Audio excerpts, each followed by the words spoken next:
Hello. So, as I said yesterday in class, I'm not going to be in school today. Just have a dentist appointment. I'll be back on Wednesday. I just wanted to go over really quickly your assignments today. I tried to keep them pretty straightforward and simple because I won't be here to ask and answer any questions.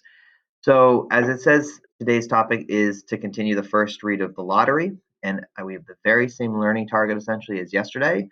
And our goal is to finish the story if you haven't. I know some people did, but most haven't. Finish answering additional comprehension check questions, and then today complete a plot diagram of the story.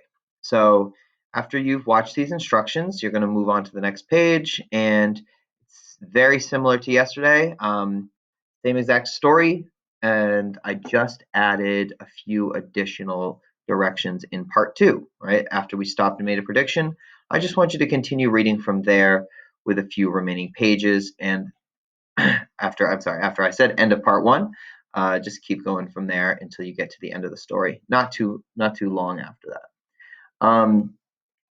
As you're reading and finishing the story, you want to click this link right here where it says day 2 comprehension check, and that will bring you to here. And so it's the day 2. There's only 3 questions to finish up, and just to demonstrate that you were following along and understand the basics of the story. Real quick note, I understand that people submitted, and as I saw, people submitted the day 1 comprehension check questions, but you weren't given points on your short response or your open response things. There's nothing I can do to change that. It doesn't mean you got them wrong or anything like that. It's just I thought I could give you points after the fact, but it turns out I can't. So I kept it to multiple choice today. So don't worry about that. And so once you've done that and you've finished the story, and if you didn't start the story yesterday, please begin and finish the story today by doing day 1 and day 2. Once you've done that, and then you want to move on to the next task, which is your story diagram, right? Your plot diagram. And so we're going to see this today. We're going to see this later on in the week. This is just going over the elements of the plot that most short stories have. And so there are notes attached to the document to explain, again, what each section is. And you start with exposition, go to rising action, climax, falling action, resolution, and any conflicts in this story there are, certainly at the end.